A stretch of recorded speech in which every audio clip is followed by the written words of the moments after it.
Hello mga ka-network, welcome ulit sa Alon Network Tutorial. Sa isang network, normal lang ang broadcast traffic. Pero paano kung sobrang dami nito at hindi na makontrol? Ito ang tinatawag na broadcast storm at pwedeng mag-cause ito ng network slowdown o total network outage. Sa episode na ito, ipapakita natin kung paano natin ito mapipigilan gamit ng storm control. So ang topology natin ay meron tayong isang PC at dalawang switch. Ang broadcast storm ay nangyayari kapag sobrang daming broadcast packets sa network. Pwede itong mangyari dahil sa loop o misconfiguration at kayang pabagalin o i-crash ang buong network. Papasukan natin yung interface kung saan nakakonect yung ating PC.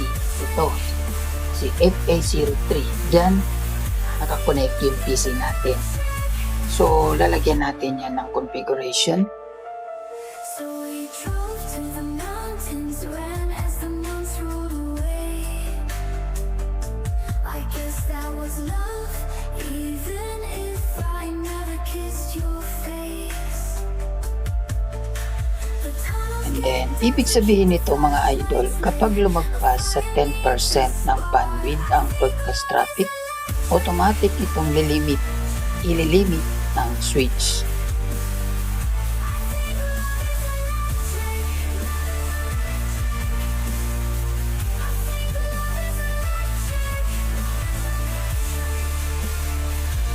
So kapag may broadcast storm, automatic na i-drop ng switch ang excess traffic para hindi ma-overload ang network.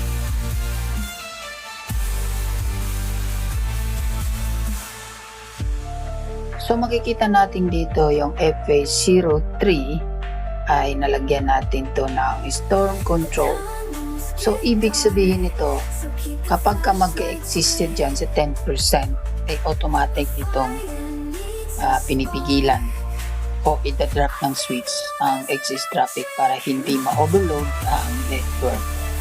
So alright, so yun lang. So sa enterprise network, ginagamit ang storm control para maiwasan ng broadcast storm na pwedeng mag-cause ng downtime. Kung may natutunan kayo sa video na ito, huwag kalimutan mag-subscribe sa Alon Network Tutorial para sa mas marami pang CCNA at network security lab. So yun lang.